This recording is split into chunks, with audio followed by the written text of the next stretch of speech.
Bonjour à tous et bienvenue dans le temple de Beaumont. Bienvenue également à ceux qui nous suivent sur Internet. Que la paix et que la joie du Seigneur Jésus-Christ soient avec vous. Ce matin, nous sommes heureux de partager ce moment ensemble. Et peut-être pour commencer ce culte, j'aimerais partager avec vous une pensée qui m'est venue après avoir discuté avec un ami chrétien dans la semaine, qui me disait que parfois, quand on vient le dimanche matin pour participer au culte, on est plein de soucis, on est plein de préoccupations. Et également, avec tous ces moyens techniques un petit peu plus élaborés qu'on a mis en place, très souvent, l'équipe technique, l'équipe de louange, on a des soucis à régler avant le culte. Alors j'espère que vous en rendez pas trop compte derrière votre écran, mais on est souvent un petit peu dans la précipitation avant. Et donc on se disait, oui mais, psaume 122 verset 1, oui mais je suis dans la joie quand on me dit, allons à la maison de l'Éternel. Et ça c'est très important. C'est très important de garder cette joie de venir dans la maison de l'Éternel. Et le psaume 122, c'est un des 15 psaumes qu'on appelle les cantiques des degrés ou le psaume des montées. Et vous savez, ces 15 psaumes étaient chantés par les pèlerins juifs lorsqu'ils devaient monter à Jérusalem. On appelle ça le cantique des montées parce qu'on montait à Jérusalem 3 fois dans l'année. Il y avait 3 fêtes juives importantes. Donc la fête de Pessah, de Pâques, la fête de Shavuot, donc de Pentecôte, et la fête des tabernacles, Sukkot. Et donc pour ces 3 fêtes, les Juifs qui se trouvaient en Israël, en Juda, mais également dans les pays environnants, montaient à Jérusalem et chantaient ces cantiques-là. Également, les sacrificateurs chantaient ces cantiques-là sur les marches du temple. Et donc c'était pour exprimer leur joie de monter à la maison de l'Éternel. Soyons ce matin, tous et toutes, dans la joie d'être dans la maison de l'Éternel. Donc, on va prier. Oui, Père éternel, c'est avec une grande joie que nous sommes présents ici. Et je sais qu'il y a aussi de la joie dans le ciel, parce que tu sais que lorsque 2 ou 3 sont rassemblés, tu es présent avec eux et tu es présent parmi nous ce matin. Merci Seigneur, merci d'être présent, de nous accompagner et nous voulons en retour, Seigneur, te témoigner notre reconnaissance, notre amour, notre fidélité. Et ce matin, c'est avec tout notre cœur que nous voulons t'adresser un culte en esprit, en vérité. Reçois notre louange, reçois notre adoration et merci de préparer maintenant également nos cœurs pour entendre la parole, le message que tu veux adresser à notre cœur individuellement. Seigneur, tu connais les problèmes, la situation de chacun et tu sais y répondre individuellement. Nous voulons, nous, te faire confiance et avec foi, Seigneur, prendre pour nous toutes tes promesses. Merci pour toutes tes promesses et merci pour tes bénédictions. Ô Père, nous te le prions dans le nom de Jésus-Christ. Amen. Et je vous propose maintenant de continuer ce moment par un temps de louange avec l'équipe de louange que je remercie. Voilà, bonjour. J'aurais pas pu mieux introduire les chants qui arrivent, mais puisqu'il y a de la joie et qu'on a de la joie à être dans la maison de notre Père, on va le chanter. Et c'est ce que dit exactement ce premier chant. Il y a de la joie dans la maison de mon Père. Alors je vous propose de vous lever. Voilà. Et puis de manifester votre joie. On ne la manifeste pas tous de la même façon. Parfois vous devez me trouver un peu excitée sur la scène toute seule. Mais ce n'est pas grave. L'essentiel c'est que le cœur, lui, il soit plein de joie, de la joie du Seigneur. Allez.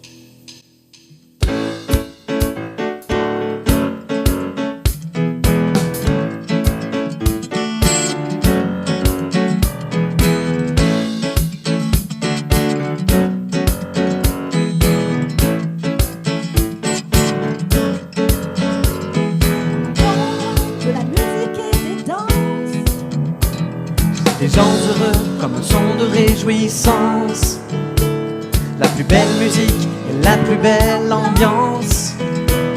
Pour un jour de fête, une nouvelle alliance.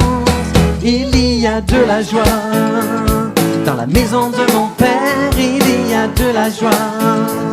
Pas besoin de changer d'air, nous devons célébrer. Méditer ce que Dieu fait, car nous étions perdus et Jésus nous a sauvés.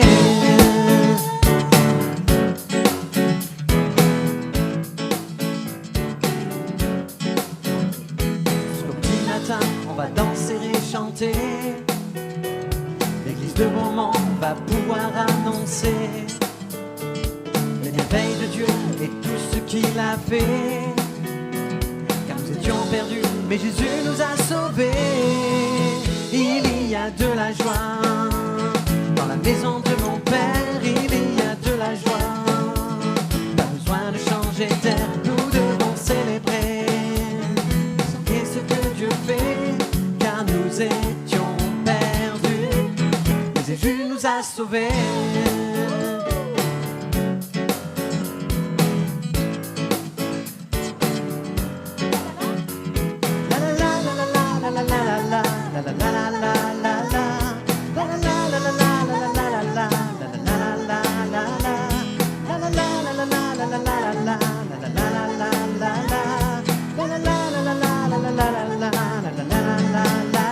Il y a de la joie dans la maison de mon Père, il y a de la joie.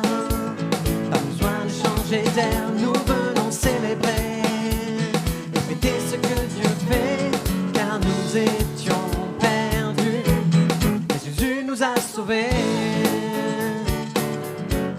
Mais Jésus nous a sauvés. Mais Jésus nous a sauvés. Amen. Et ça, c'est déjà une sacrée raison d'être heureux. C'est que le Seigneur, il nous a sauvés. Parfois, on ne voit pas dans nos soucis quotidiens, mais ça, c'est une joie qui est certaine et ça peut nous mettre en joie de bon matin. Mais on va continuer à dire au Seigneur combien il est bon.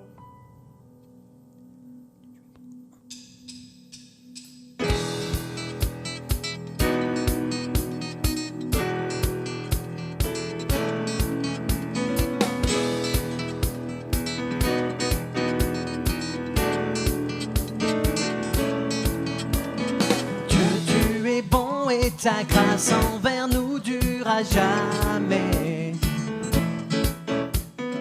Dieu, tu es bon et ta grâce envers nous durera jamais. Nous les peuples de toutes les nations, de génération en génération, nous te louons. Alléluia.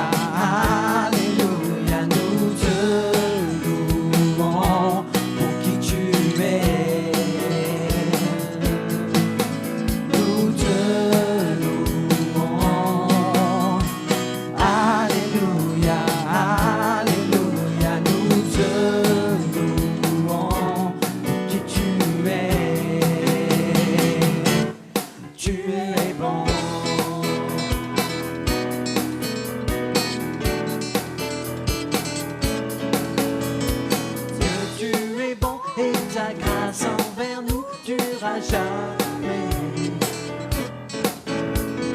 Dieu, tu es bon et ta grâce envers nous durera jamais. Nous les peuples de toutes les nations, de génération en génération, nous te louons. Alléluia.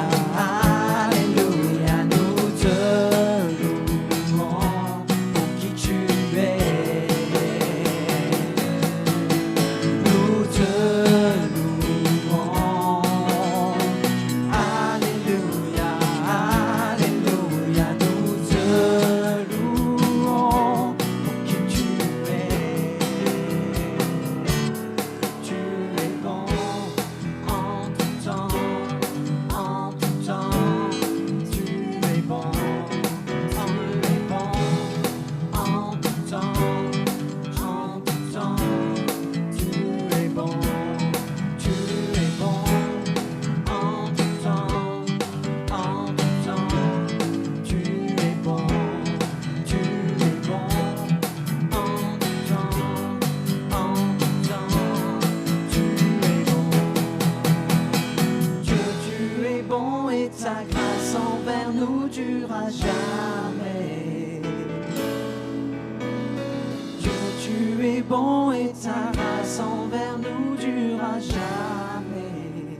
es bon. Amen. Amen. Vous pouvez vous asseoir 2 minutes. Je vais vous proposer un petit texte. Ce texte que vous connaissez bien, qui se trouve dans Luc 10 et qui raconte l'histoire de ces 2 sœurs qui ont eu une très grande joie, elles aussi, parce qu'elles allaient accueillir Jésus. Et tout à l'heure, je vous disais qu'on ne manifeste pas sa joie tous de la même façon. Et voilà que ces 2 sœurs, elles ne font pas du tout la même chose. Je vais vous lire le texte et vous pouvez le lire aussi. Pendant qu'ils étaient en route, Jésus entra dans un village. Là, une femme nommée Marthe l'accueillit dans sa maison. Elle avait une sœur appelée Marie. Celle-ci vint s'asseoir aux pieds de Jésus et elle écoutait ce qu'il disait. Pendant ce temps, Marthe était affairée aux multiples travaux que demandait le service. Elle s'approcha de Jésus et lui dit « Maître, cela ne te dérange pas de voir que ma sœur me laisse seule à servir ? Dis-lui donc de m'aider. » Mais le Seigneur lui répondit « Marthe, Marthe, tu t'inquiètes et tu t'agites pour beaucoup de choses. Il n'y en a qu'une qui soit vraiment nécessaire. Marie a choisi la meilleure part et personne ne la lui enlèvera. » Voilà ce passage qui m'a touchée cette semaine, parce que voilà, c'est la fin de l'année, hein, et comme disait tout à l'heure Michel, on est agité, on est inquiet pour beaucoup de choses sur la fin de l'année. Hein, c'est la fin de l'année scolaire, c'est la préparation des camps écolos qui arrive aussi, et c'est un gros travail, et c'est beaucoup aussi de préparation, et puis il y a beaucoup de choses qui font que on peut être très préoccupé. Mais ce passage, quand je l'ai lu, je me suis dit, alors moi je monte vite dans les tours, dans les inquiétudes, etc. Et je me suis dit, mais tu t'agites et tu t'inquiètes pour beaucoup de choses. Et après, je me le suis dit tous les jours de la semaine, tu t'agites et tu t'inquiètes pour beaucoup de choses, mais c'est pas comme ça que le Seigneur nous demande de réagir. Voilà, et ce matin, je voulais vous donner ce passage, que cette fin d'année, quoi qu'il y ait, quoi qu'il se passe, cherchons à avoir la meilleure part. Le Seigneur, il n'a pas condamné Marthe, il ne l'a pas culpabilisée, il ne lui a pas dit « ce que tu es en train de faire, ça ne sert à rien », parce que c'était vraiment utile ce qu'elle faisait. Mais la meilleure part, c'est d'abord de prendre le temps d'écouter ce que Dieu dit, avant de faire le reste. Et voilà, peut-être que moi, j'essaye de me le dire tous les jours, alors parfois je dérape, je suis obligée de me le redire, mais peut-être voilà, que nous ayons en tête l'exemple de Marthe et Marie, de dire que tout ce que nous faisons, c'est bien, il faut le faire, mais que la meilleure part, la première part, elle doit d'abord être pour le Seigneur, elle doit d'abord être au pied du Seigneur. Et ensuite, le reste sera plus facile, j'allais dire. Hein, le reste, le Seigneur le rendra plus facile. Voilà, on va continuer.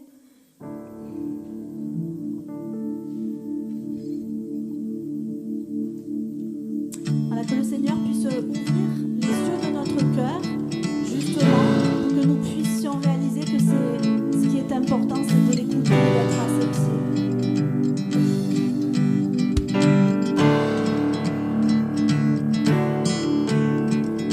Ouvre les yeux de mon cœur, ouvre les yeux de mon cœur, je désire te voir, je désire te voir. Ouvre les yeux de mon cœur, ouvre les yeux de mon cœur, je désire te voir. Je désire te voir, levé au plus haut des cieux, rayonnant de l'éclat de ta gloire, répand ton amour, ta force, alors que nous chantons, tu es saint. Ouvre les yeux de mon cœur, ouvre les yeux de mon cœur, je désire te voir, je désire te voir. Ouvre les yeux de mon cœur, ouvre les yeux de mon cœur, je désire te voir, je désire te voir. Élevé au plus haut des cieux, rayonnant de l'éclat de ta gloire. Répand ton amour, ta force, alors que nous chantons, tu es saint. Élevé au plus haut des cieux, rayonnant de l'éclat de ta gloire. Répand ton amour, ta force, alors que nous chantons, tu es saint. Tu es saint, tu es saint. Tu es saint, tu es saint. Tu es saint, tu es saint. Je désire te voir. Tu es saint, tu es saint. Tu es saint, tu es saint. Tu es saint, tu es saint. Je désire te voir.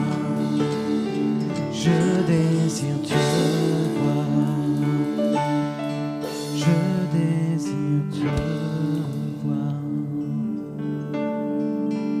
Alors voilà, dans cette idée, je vous invite à aller ensemble devant le trône de Dieu et de lui dire: Seigneur, je viens en ta présence, je viens pour te contempler et je reste près de toi. Je choisis la meilleure part.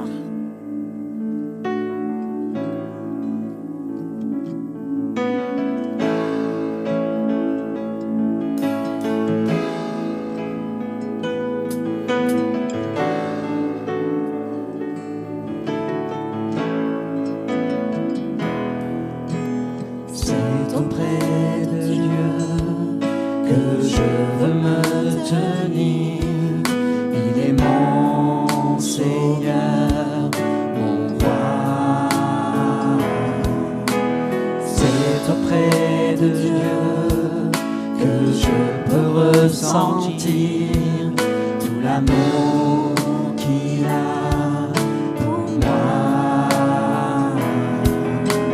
C'est auprès de Dieu que je voudrais grandir, entendre le son de sa voix.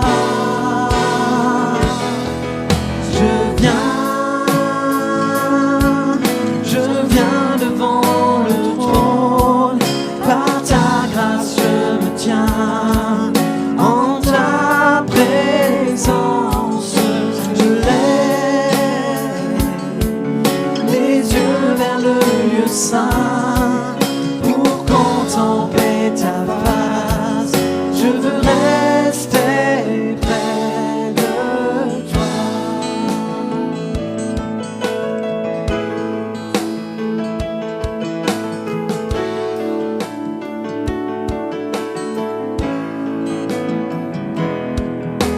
C'est auprès de Dieu que je veux me tenir. Il est mon Seigneur, mon roi. C'est auprès de Dieu que je peux ressentir tout l'amour qu'il a pour moi. C'est auprès de Dieu que je voudrais grandir, entendre le son de sa voix.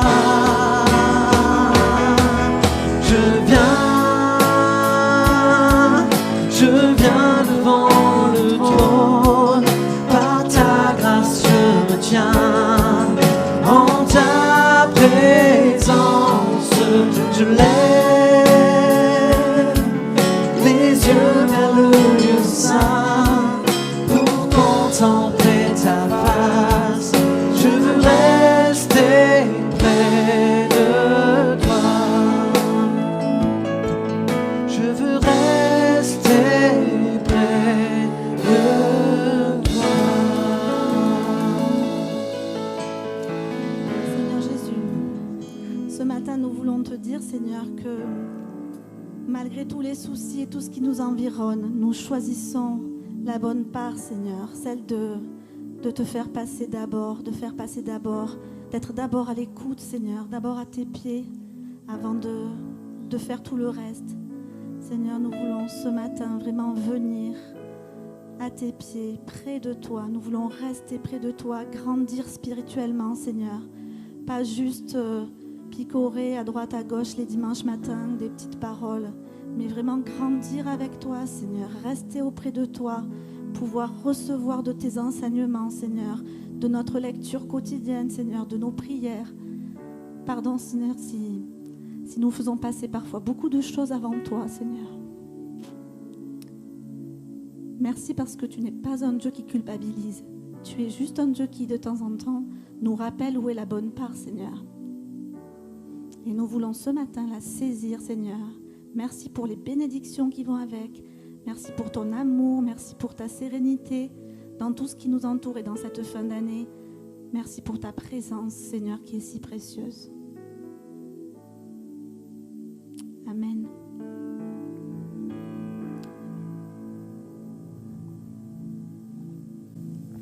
Amen.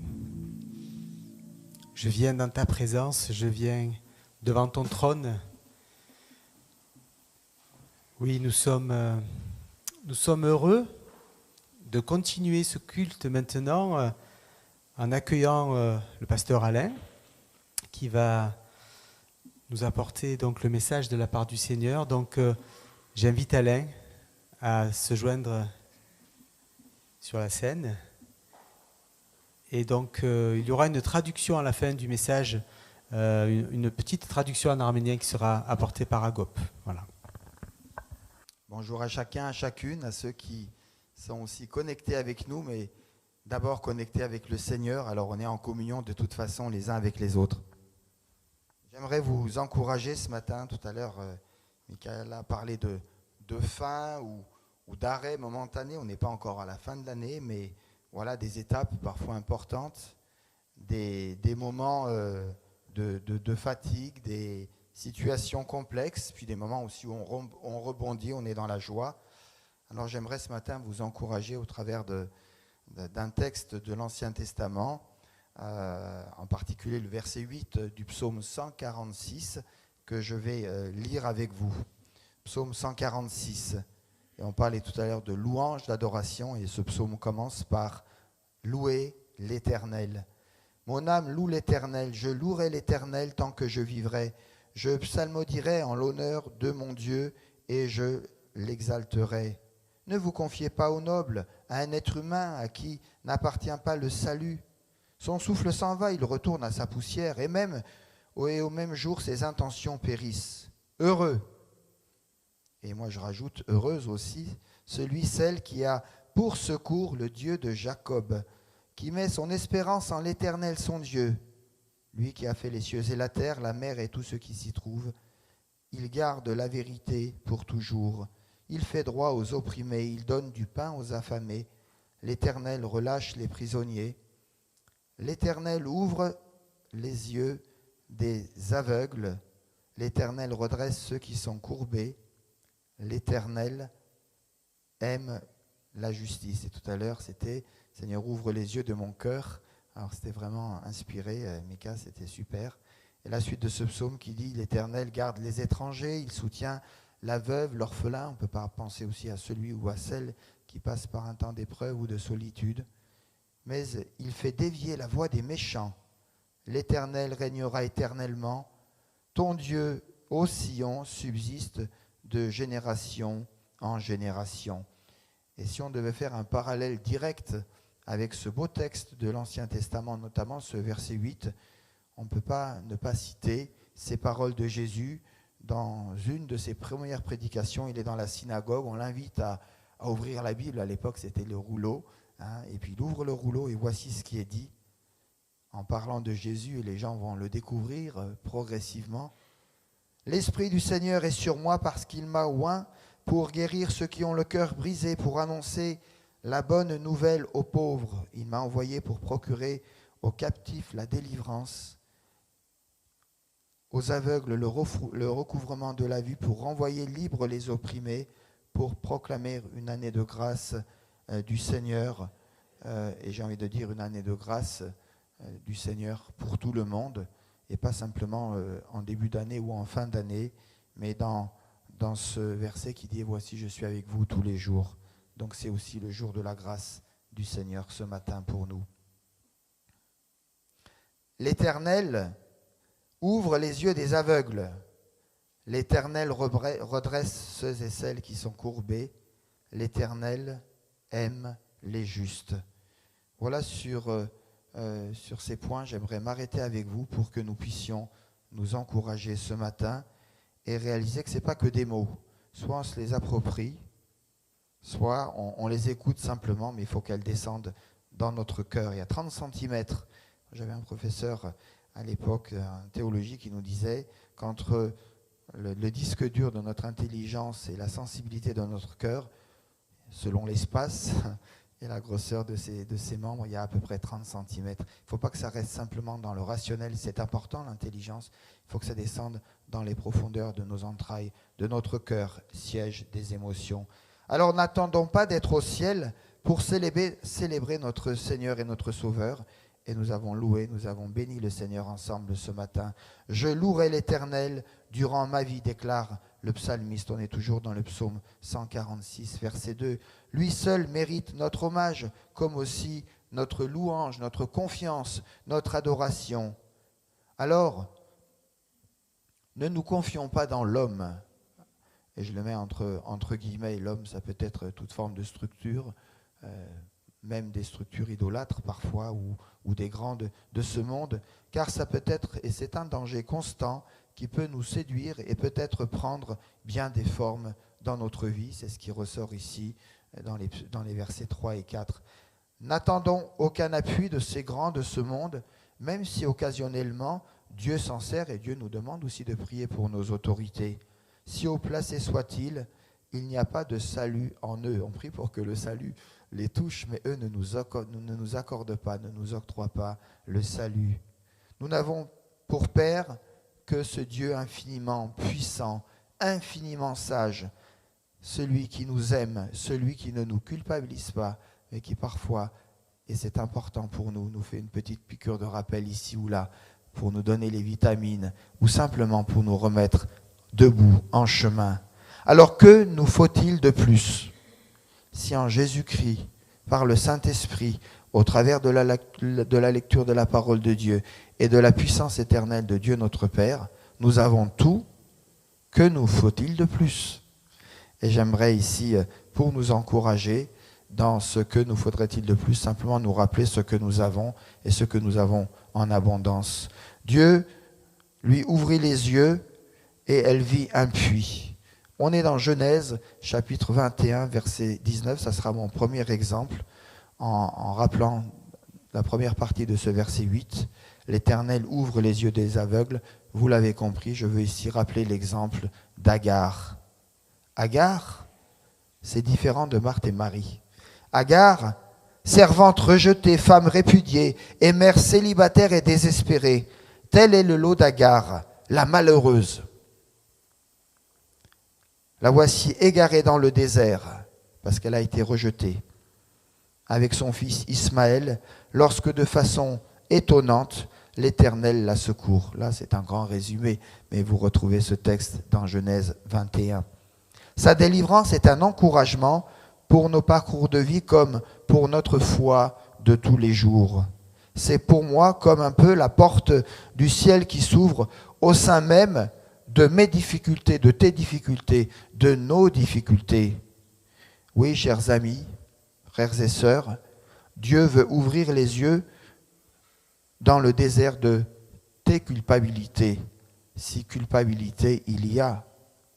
Sans doute, vous vous estimez peut-être proscrit pour avoir commis l'irréparable, ou vous sentez indigne, conscient de votre pauvreté spirituelle. On parlait de maturité tout à l'heure. Alors allez à la croix, où le divin crucifié vous a prouvé et vous prouvera encore son amour. Là, exprimez et expérimentez qu'il vous aime, qu'il vous pardonne et qu'il veut et qu'il vous a déjà relevé de vos chutes. Dieu veut aussi ouvrir les yeux, vos yeux, dans le désert de l'abandon, où les circonstances et les hommes vous ont peut-être banni, voire méprisé, voire condamné, voire jugé. Ne gardez pas la sécheresse que vous ressentez dans votre cœur, car le Seigneur nous promet que nous ne mourrons pas dans le désert. Au puits de la parole de Dieu, au puits de la grâce de Dieu, eh bien, nous sommes invités à saisir sa compassion, ce Père qui nous console et qui nous prend dans ses bras protecteurs pour nous relever et nous mettre en marche. Dieu veut aussi ouvrir les yeux, nos yeux, dans le désert de nos silences. Si vous attendez une réponse qui ne vient pas, peut-être une réponse d'une prière, d'une promesse, de quelque chose que vous avez reçu mais qui tarde, soyez-en sûrs. C'est la Bible qui le dit. Le ciel a une porte. Je suis la porte, celui qui entre par moi sera sauvé. Le ciel a une porte toujours ouverte pour tous et pour toutes. Votre miracle n'a jamais été aussi proche. Alors soyez confiants. Tendez seulement la main de la foi pour remplir l'outre que vous possédez et commencez à donner à boire à tous les Ismaël qui dépendent de vous et qui sont dans le besoin. Dieu ne vous a pas oublié, loin de là. Il va vous bénir et il va vous utiliser dans toute la richesse de ses possibilités. Et croyez-moi, la richesse des possibilités de Dieu est grande, mais aussi dans la richesse de vos possibilités, de celles que vous pensez maîtriser, de celles que vous pensez avoir et de celles que vous ne connaissez pas, mais que Dieu va répandre en vous et au travers de vous. Dieu veut aussi ouvrir les yeux dans votre désert de solitude. On a parlé de culpabilité, d'abandon, de silence, mais parfois il y a aussi ce désert de solitude. On est là ensemble, mais peut-être que dans la semaine, il y a des temps de solitude. On est seul, et puis il y a de l'amertume, il y a du regret, il y a de la honte, il y a beaucoup de choses qui nous tiraillent et finalement on se dit, je suis seul, Seigneur. Je vais à l'église, j'ai des amis, j'ai une famille, mais intérieurement, je me sens seul. Dieu veut ouvrir les yeux de ton cœur, les yeux de ta vie, dans ton désert de solitude. Si vous êtes attristé, déprimé, que vous vous sentez seul, inutile et stérile, imprégnez-vous alors de l'expérience, entre autres, mais il n'y a pas que lui, du prophète Élie. Et voyez comment Dieu a pris soin de lui dans les moindres détails, à un moment critique de sa vie, en lui manifestant sa compassion, sa tendresse et son soutien divin. Et ce beau texte, vous allez le retrouver dans 1 Roi, chapitre 19. Voilà la prière d'Élie. Je résume, mais c'est peut-être la tienne et la mienne aujourd'hui, où ça a été ta prière il y a 2-3 jours. Seigneur, je suis resté moi seul, et il cherche à m'ôter la vie. On pourrait paraphraser cela par autre chose aujourd'hui. Il cherche à me culpabiliser, à me délaisser, à m'abandonner, à me faire du mal, à me rejeter, à me trahir. Et la liste n'est pas exhaustive. Et l'Éternel lui dit, Élie, va, reprends ton chemin. Et l'hébreu peut être traduit par lève-toi et commence à bouger. Lève-toi et commence à avancer. Allez-vous aussi, frères et sœurs, vers la famille de l'Église, où des gens, des frères et des sœurs vous aiment, aimez-les en retour, et Dieu vous bénira. Dieu ouvre les yeux des aveugles. La deuxième partie du verset 8 de ce psaume 148 nous dit « L'Éternel redresse ceux qui sont courbés. » Courbés physiquement, mais surtout, pour moi, courbés spirituellement, psychologiquement, émotionnellement, de quelque chose de courbé qui ne se voit pas aux yeux humains, mais que Dieu voit comme une souffrance. Et Dieu veut réparer, Dieu veut restaurer. Et je voudrais prendre ici l'exemple de la femme courbée que nous retrouvons dans le Nouveau Testament. Ce récit de la Bible nous parle de la rencontre d'une femme qui était courbée depuis, vous vous souvenez? Et c'était long. 18. Mais 37, c'est pas mal aussi, mais ça fait un peu trop. Déjà 18, c'est pas mal. 18 ans de souffrance. Elle était, en plus, on n'a pas le temps de développer, elle était possédée par un mauvais esprit. Il y avait une malédiction sur cette femme qui ne lui permettait plus ou pas de se redresser. On peut imaginer, on lit ces textes facilement, mais que de peine, que de poids, que de culpabilité. Pourquoi, Seigneur? Pourquoi, Seigneur? On peut imaginer la souffrance de cette femme pendant ces longues années. 18 ou 37, c'est pareil pour moi. C'est long, c'est trop long. Pliée en deux et restreinte dans ses mouvements à cause de son infirmité. Qui a péché, qui n'a pas péché, c'est de sa faute, c'est pas de sa faute. Le texte ne nous dit rien. Et merci Seigneur, ça ne nous regarde pas. Cette fille d'Abraham se trouvait ce jour-là dans la synagogue où Jésus enseignait. Comme nous aujourd'hui, d'une manière communautaire, nous sommes dans la présence, dans la maison de Dieu, pour le louer, pour l'adorer et pour être instruits de sa parole. Cette femme, elle est là, on ne sait pas pourquoi. Il y a une attente, il y a un désir, il y a une recherche. Elle est dans la maison de Dieu, dans la synagogue. Et Jésus est là et Jésus enseigne. Et quand vous êtes dans la présence de Dieu, forcément, quelque chose va se passer et doit se passer.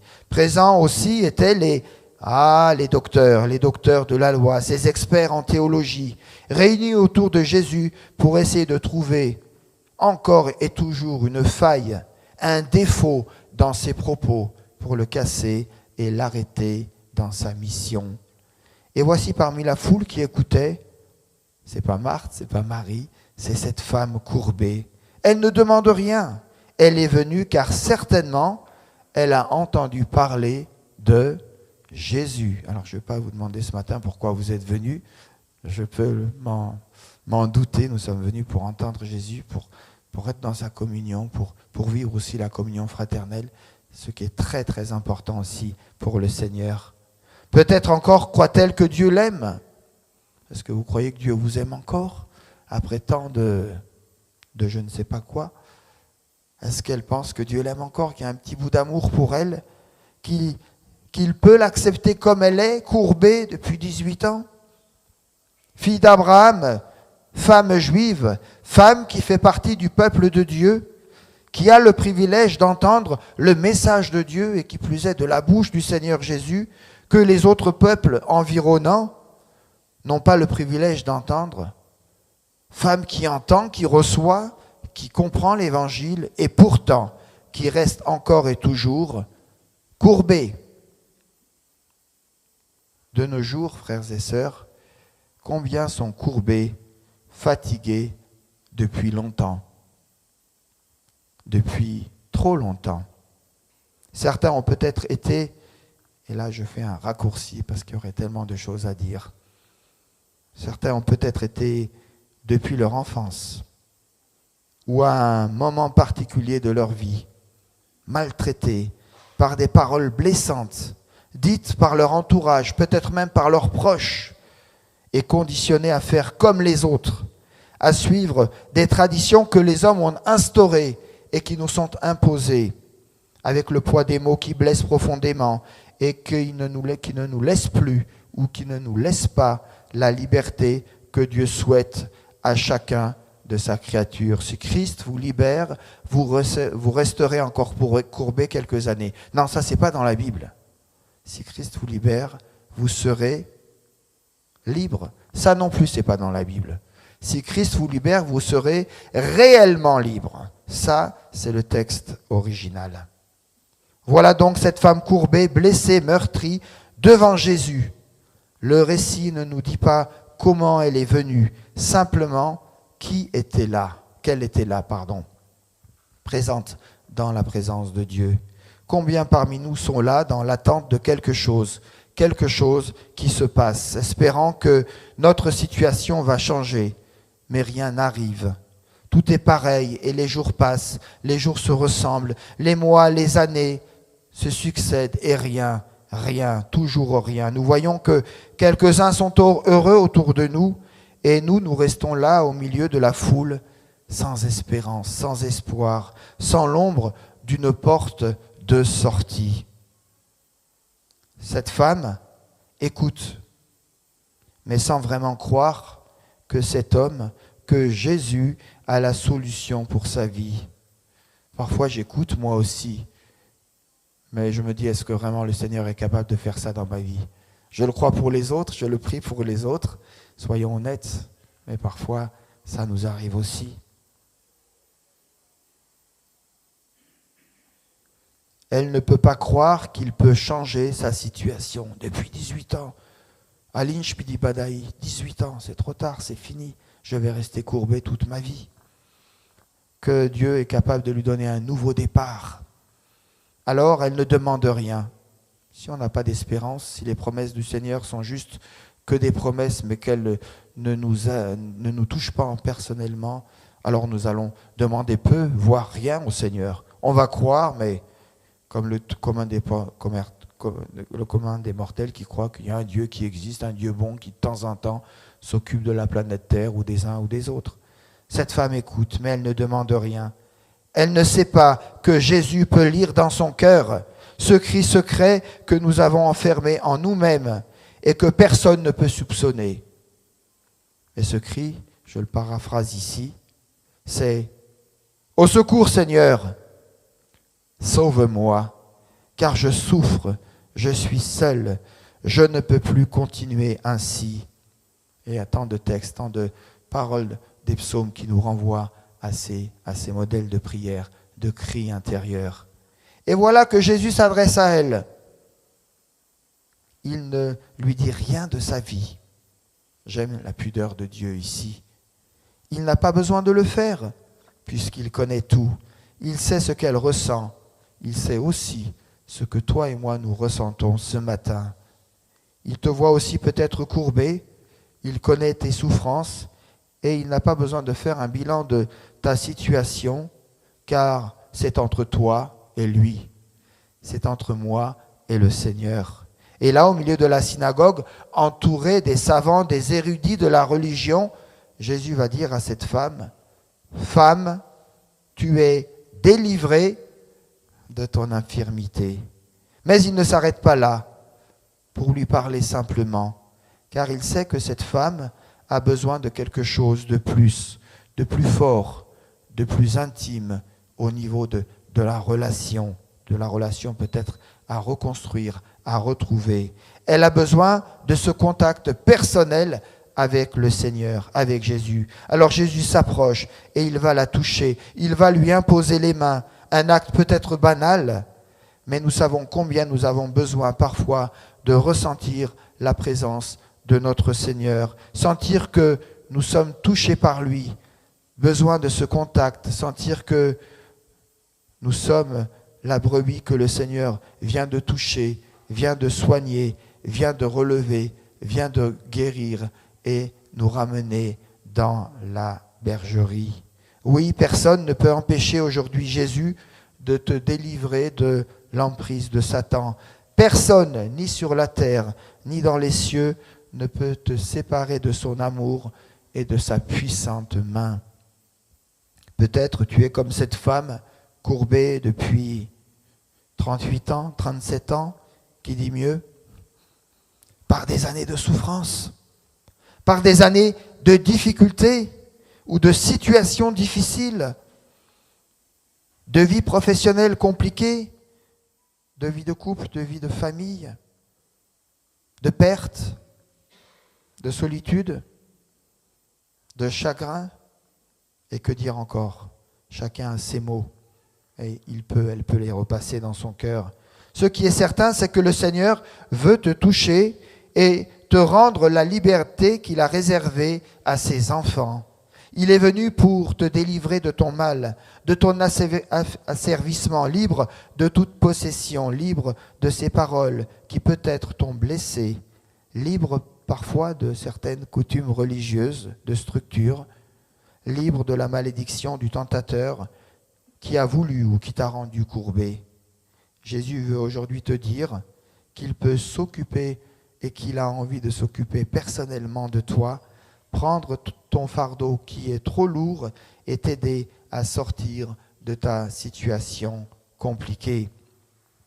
Par la foi, relève-toi, marche, glorifie ton Dieu, car il t'a rendu libre et il veut te rendre libre en Jésus-Christ.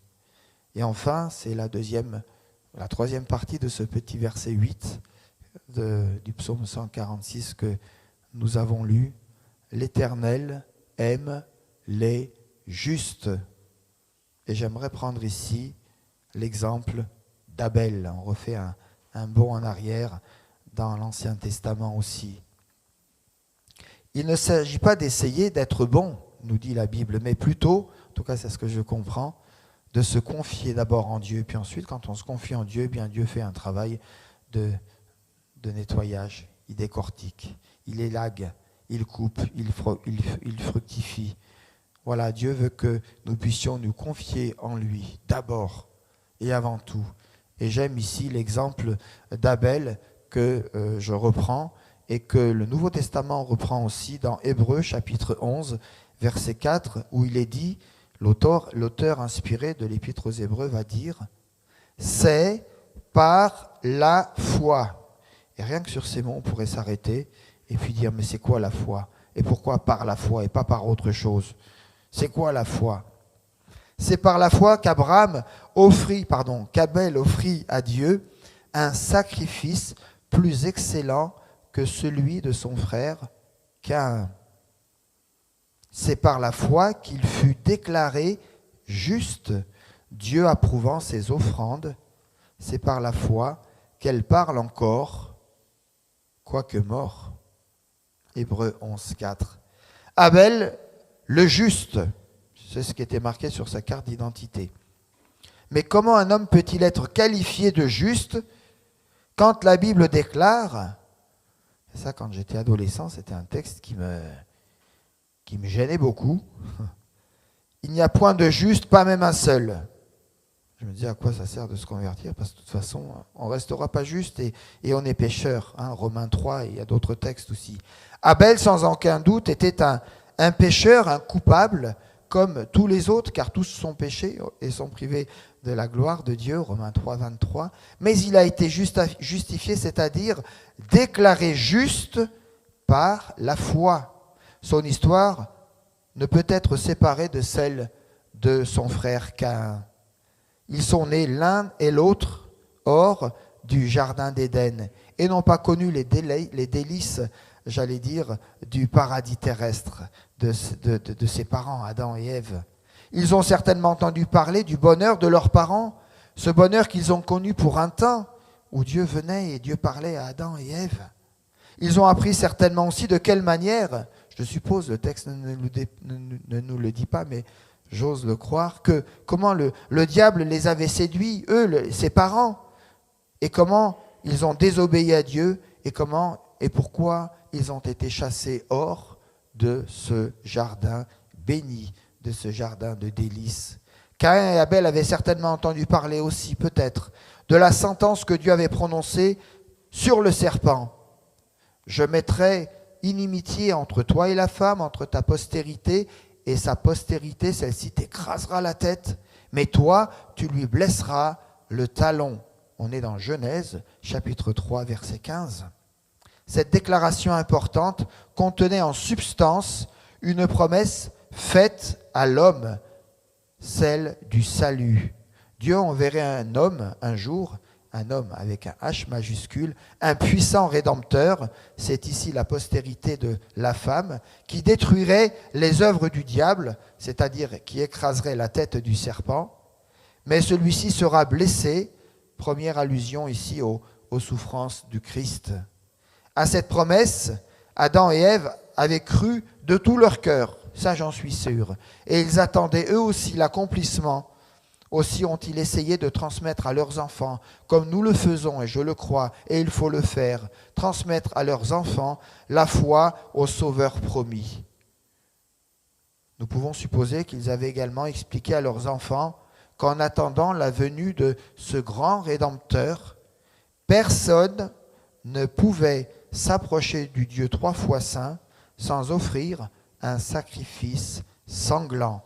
Et c'est là pour moi l'image, la figure du sacrifice suprême que Jésus allait accomplir sur la croix.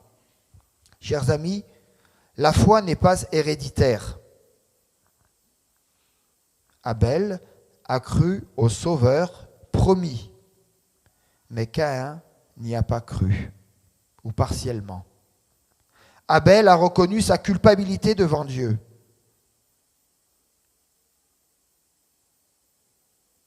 Il a compris qu'il ne pouvait pas s'approcher de lui sans un sacrifice sanglant.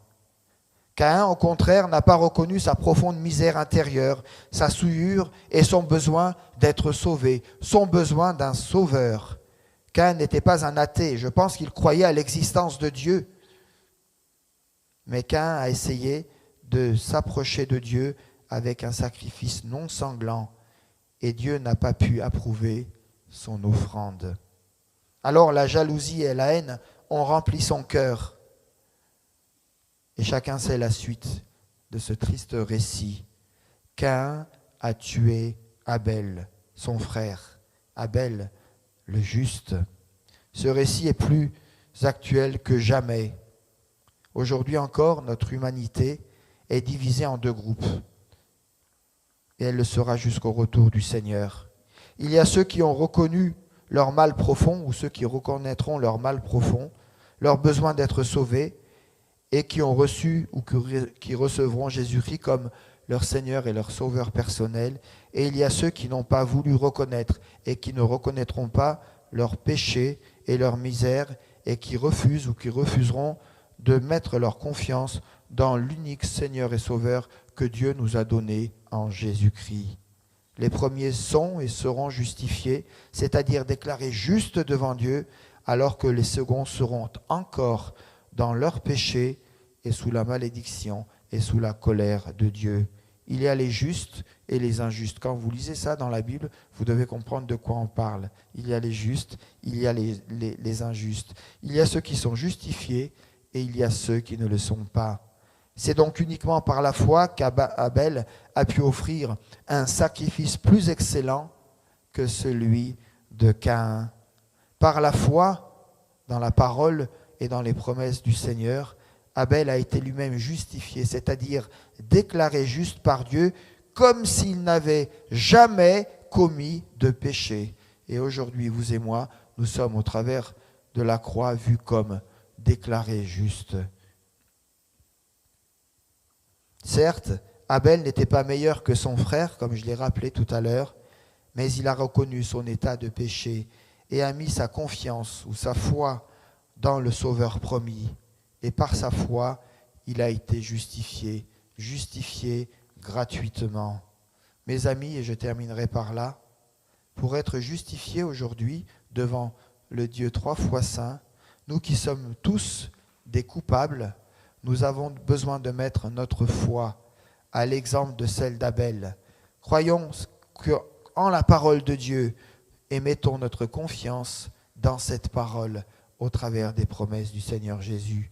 Abel, dans sa vie et dans sa mort, est encore la figure d'un plus grand que lui, celui de Jésus, Jésus-Christ, lui le juste, le seul qui, dans son amour immense pour chacun de nous, eh bien, s'est donné et nous a sauvés. Il a été fait péché sur la croix pour que toi et moi, aujourd'hui, à cet instant, nous soyons rendus, déclarés justes. Tous ceux et celles qui sont justifiés possèdent aujourd'hui la paix avec Dieu. Tu as la paix, tu dois la recevoir, tu dois la demander. Ils sont réconciliés avec Dieu. S'il y a une forme de culpabilité ou si l'ennemi essaye c'est pas possible, la porte reste fermée parce que nous avons la paix avec Dieu. Nous avons été réconciliés avec lui. Nous ne serons ni jugés ni condamnés parce que Jésus sur le calvaire a tout payé sur la croix. C'est pour ça que dans les églises protestantes, c'est pour ça que dans les églises évangéliques arminiennes, mais pas que les nôtres, il n'y a pas de Jésus sur la croix.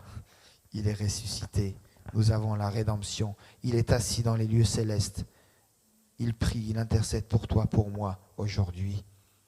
Si je comprends bien, et je pense que je n'ai pas trop mal compris, c'est Dieu qui me demande tout. C'est Dieu qui te demande tout. Il ne me demande à moi qu'une chose. Dieu me donne tout, mais il me demande une chose, y croire. Croire en sa parole, croire en ce qu'il me dit, croire en ce qu'il me propose. Croire que tout est don de sa part, ma foi en lui, comme toutes les grâces qu'il m'a déjà accordées et qu'il va encore m'accorder. Don de son amour, don de sa présence, don de sa puissance, don de sa grande fidélité. Et que dire encore, il y aurait tant de choses pour être reconnaissant et être dans l'adoration. Alors, je ne peux que me réjouir, et on a commencé avec la louange et l'adoration tout à l'heure ce matin, et confesser, l'Éternel ouvre les yeux des aveugles, l'Éternel redresse ceux qui sont courbés, l'Éternel aime les justes. J'en fais et vous en faites partie. Alors avec les anges qui sont dans le ciel, c'est un texte qu'on retrouve dans Apocalypse chapitre 7, avec ces anges qui sont là, qui se tiennent autour du trône et qui se prosternent le visage contre terre devant le trône, adorons Dieu, le Père, le Fils et le Saint-Esprit, et disons ensemble, Amen. La louange, la gloire, la sagesse, la reconnaissance, l'honneur, la puissance et la force sont à notre Dieu au siècle des siècles. Amen. Ça peut être ta prière et ma prière simplement ce matin, mais qui en dit beaucoup. Apocalypse chapitre 7, versets 11 à 12. Alors que Dieu vous bénisse, que Dieu vous accorde sa grâce, que Dieu vous relève, que Dieu vous donne de voir l'invisible et que Dieu vous rende justice pour qu'aucune forme de culpabilité, de tristesse vous habite. La tristesse, il y a deux formes de tristesse. Il y a celle qui nous conduit à la condamnation et il y a la tristesse qui nous conduit à la repentance. La culpabilité ne vient pas de Dieu. C'est un outil, mais quel outil dangereux que l'ennemi utilise. Que Dieu vous bénisse. Soyez bénis et réjouissez-vous de ce grand Dieu qui nous fait tant de bien et qui nous le rappelle ce matin. Amen. Merci beaucoup Alain de nous rappeler ce matin, de nous exhorter, de nous rappeler que Dieu peut ouvrir nos yeux, qu'il peut relever celui qui est courbé, qu'il peut déclarer juste celui qui s'approche par la foi. Je vous propose de vous lever maintenant, de chanter un chant, et ensuite nous aurons notre frère Agop qui apportera quelques mots en arménien sur ce message. Voilà, donc ce chant il dit, quoi que je fasse, quoi que je sois en train de faire, tout ce que j'ai, tout je te le donne Seigneur. Je suis à toi de toute façon, Kuktem, c'est je suis à toi. Hein, voilà, quoi que je fasse, quoi que j'ai, tout ce que je possède, ben, je te le donne.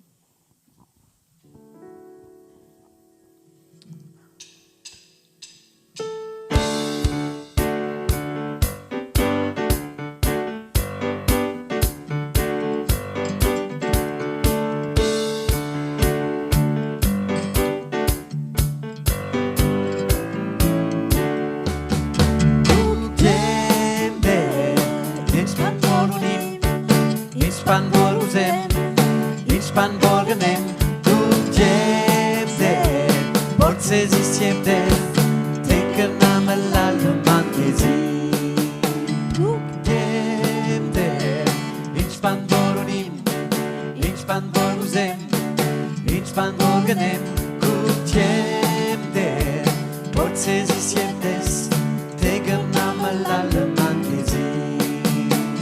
In Janko bestel, Gabrim gan kitmech, Ziro guzem der manal jamput mech, Kidem vorshatche, Zirui poharen, Paits mia naiskan, Yeskan amane, Gutem der, Inchpan borunim, Inchpan boruzem, Inchpan borganem, Gutem der, Portzes isiemdes, Tegernam l'aleman kezi.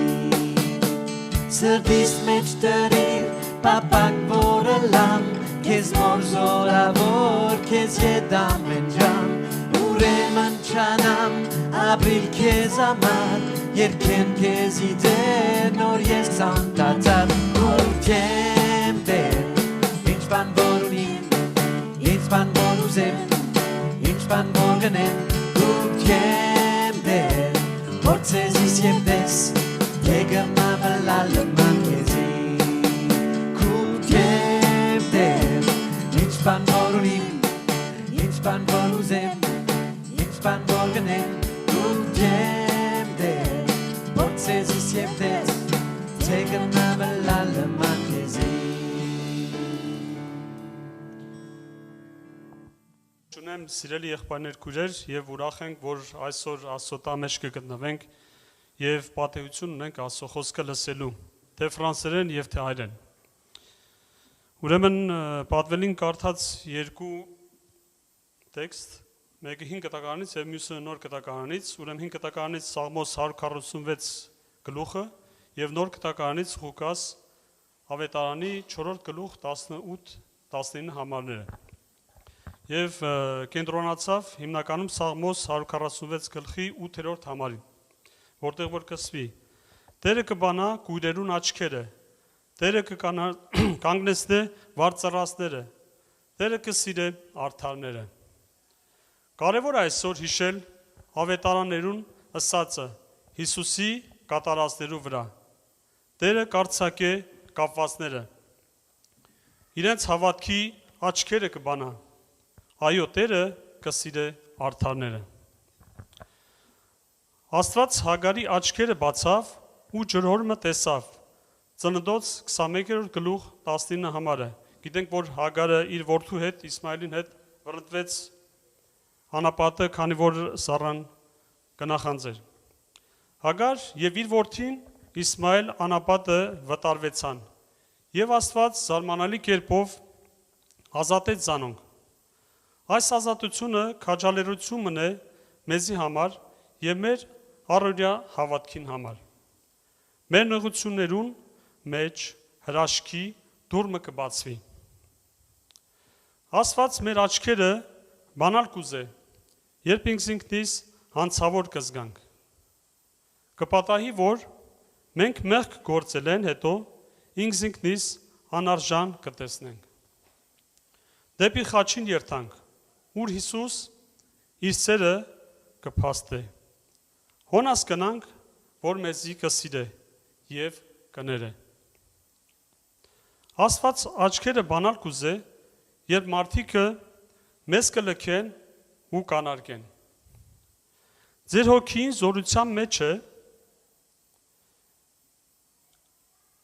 մի կենակ, գացեք ձեր հորը, որ կողորմի, կմխիթարե եւ կփրկե։ Աստված մեր աչքերը բանալ կուզե, երբ կզգանք, որ ալ մեզի չլսեր։ Երկնքին դուռը միշտ բաց է։ Վստահ եղեք եւ ձեր ձեռքերը երկնցուցեք հավատքով Աստծո։ Օգնեցեք այն Իսմայելները, որուկը հանդիպիկ։ Աստված ձեզ մորցած չէ, պիտի օրհնե։ Աստված մեր աչքերը բանալ կուզե, երբ ինքնիս մինակ կզգանք։ Հիշեցեք Եղիա մարգարեին, փորձառությունը, եւ նայեցեք, թե ինչպես Աստված հոգ տարավ իրեն ամենադժվար ժամանակի մեջ։ Աստված իրեն ասավ. «Ճամփա ելիր»։ Մենք հալնորեն դառնանք եկեղեցին, ուր հավատացյալները մեզի կսպասեն։ Պատմություն 18 տարի է ի վեր կցկված կնոջ մասին, որ կկարդանք Ղուկասու 13-րդ գլուխ 11 համարի մեջ։ Այս կինը հիվանդության ոգի ուներ ու ամենևին չէր կրնար շիտակ կայնել։ Կրնանք եզրակացնել իր տառապանքը։ Ինքը գտնվեր այն օրը ժողովարանը, ուր Հիսուս կուսուցաներ։ Մտիկ կներ խոսքը և բամը չէր սպասեր։ Կնա արդյոք հավատալ, որ Աստված կսիրե իրեն եւ կընդունի ինչպես որ է։ Այսօր շատ անձեր հոգնած եւ կծկված են։ Կսպասեն, որ բանը փոխվի, բայց ժամանակ կանցնի եւ փոփոխությունը չկա։ Այս կինը չի խորիր, որ Հիսուս իր սիրտը գիտե եւ իր ներքին աղոթքը կլսե։ Հավասիկ, որ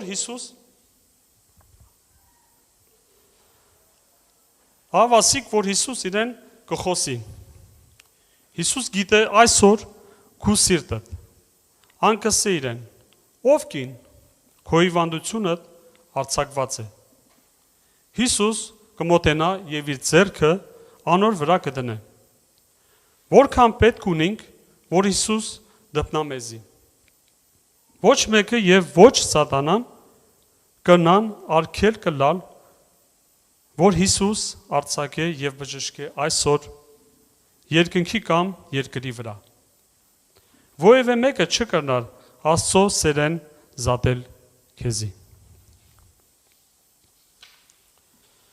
Տերը արդարները կսիրե։ Եբրայեցիս 11-րդ գլուխ 4-րդ համարի մեջ կսվի.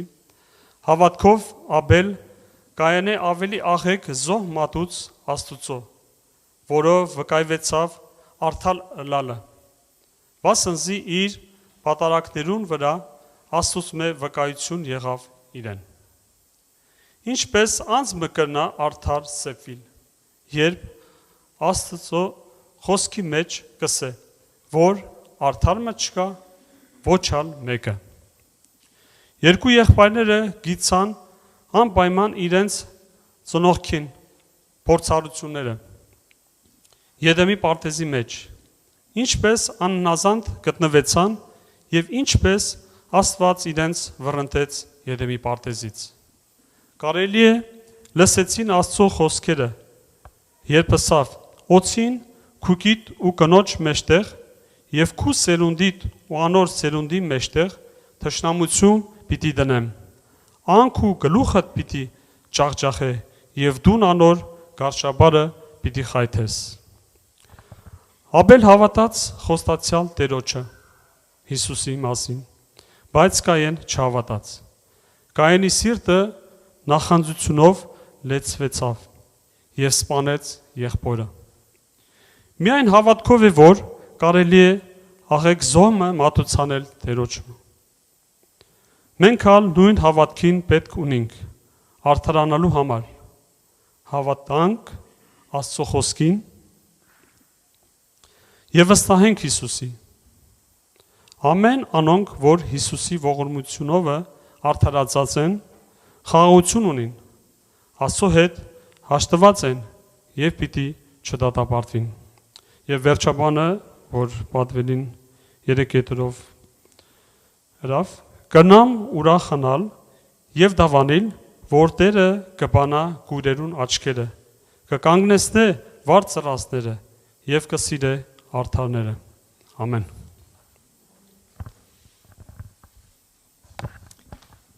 Shat Chunorogalutun Agop. Merci à notre frère Agop.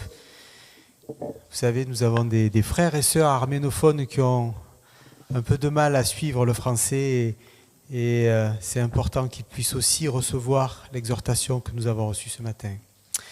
Alors je continuerai avec quelques annonces.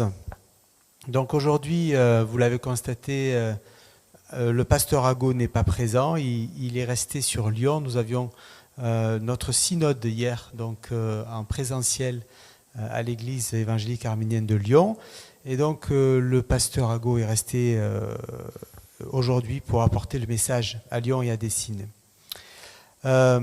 Cette semaine, il n'y aura pas d'études bibliques mercredi, comme tous les mercredis. En revanche, il y aura jeudi à 19h une soirée au Centre Annie avec les jeunes. Également, vendredi à 20h à l'église évangélique arménienne de Saint-Antoine, il y aura une soirée de louanges et de prières pour les malades.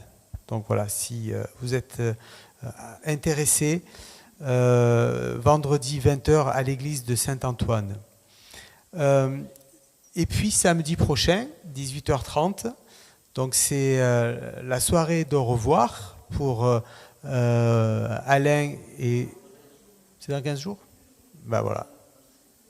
Il faudra le dire à Ago, hein, il, pas quoi, il va y être sinon. Hein. D'accord. Donc voilà. On en reparlera dimanche prochain. Donc dernier point important aussi. Donc sachez que mardi matin, donc Ago, le pasteur, sera hospitalisé pour une opération de la hanche. Donc voilà, on va prier pour lui.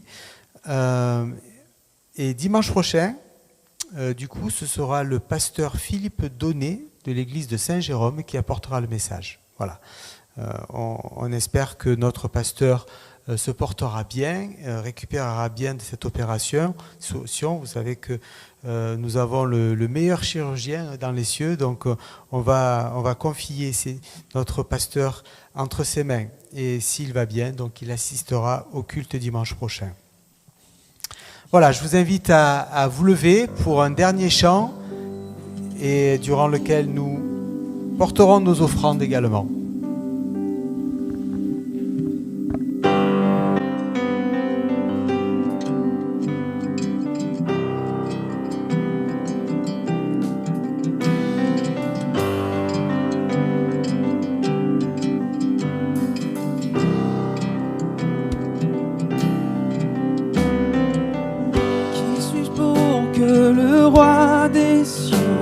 M'ouvre ses bras,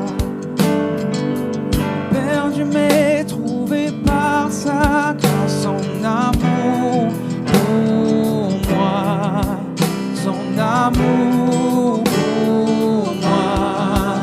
Il m'a libéré, ma dette est payée, je suis enfant de Dieu, je suis à lui. Il m'a racheté à la croix, grâce insondable. J'étais esclave du péché, mais il m'a sauvé. Jésus m'a sauvé. Il m'a libéré,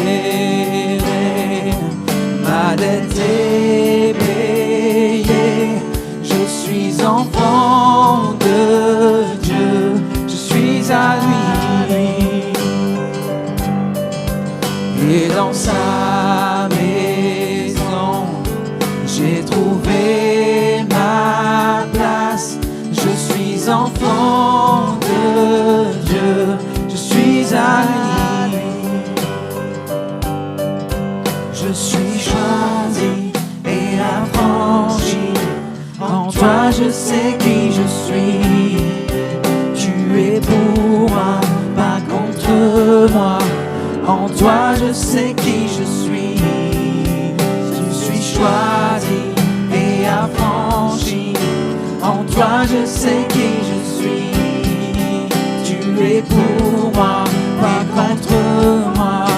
En toi je sais qui je suis. En toi je sais qui je suis. Il m'a libéré,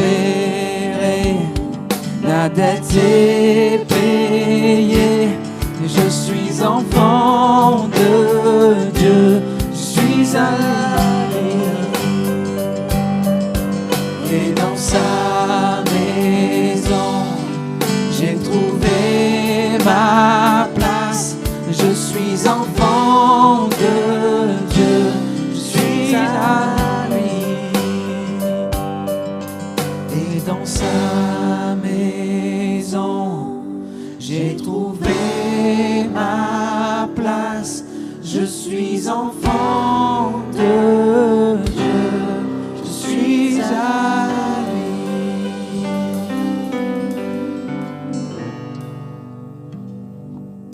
Je vais demander à Alain s'il veut bien prier et nous apporter la bénédiction. Oui, Seigneur, nous voulons te bénir parce que, alors que nous sommes venus dans ta maison, tu étais avant nous, tu nous y attendais et tu savais que d'une manière ou d'une autre, nous avions envie de t'entendre, envie de te comprendre, envie de t'écouter, envie de toi simplement. Merci pour la présence de chacun ici. Merci pour ceux qui sont en connexion aussi et depuis chez eux, depuis peut-être leur lieu de travail, peu importe, Seigneur, tu nous bénis ensemble, tu nous donnes de nous relever, tu nous donnes de sortir de tout ce qui nous maintient courbés, de tout ce qui nous maintient encore dans l'ignorance, dans la crainte, dans la culpabilité, dans les choses qui sont mauvaises et qui ne sont pas de toi. Tu es venu pour que nous ayons l'éclairage, la lumière, et tu as dit, je suis la lumière du monde, celui qui me suit ne marchera pas dans les ténèbres, mais il aura la lumière de la vie. Seigneur, merci d'être aujourd'hui ma lumière, ta lumière. Merci parce que tu veux nous éclairer sur le chemin. Tu vas nous rendre forts et conquérants pour que nous soyons des témoins à l'exemple de ces hommes, de ces femmes qui, dans leur souffrance, dans leurs difficultés, t'ont rencontré, tu les as touchés, tu les as bénis, tu les as relevés et tu as fait d'eux et avec eux un royaume de sacrificateurs pour Dieu ton Père. Seigneur, nous te bénissons, nous te louons, nous t'adorons et nous voulons rester disponibles devant toi. Merci de nous visiter en cette période de l'année avec ces troubles, avec ces inquiétudes, avec ces questionnements, en église, en famille, individuellement. Seigneur, que ta grâce soit sur chacun, sur chacune maintenant. Que le Seigneur te bénisse et te garde. Que le Seigneur fasse luire sa face sur toi. Que le Seigneur te garde et qu'il t'accorde sa paix. Dere kez ortne, dere kuvorati rieres baizaretsene yevohormi kezi. Dere kez hautiunov, huisov yev parepanutian hokiov kez arashnorte. Kena asozorutiamp kanivor inke kugochot ke kale. Soyez bénis, enfants de Dieu, dans le nom de Jésus. Amen. Amen.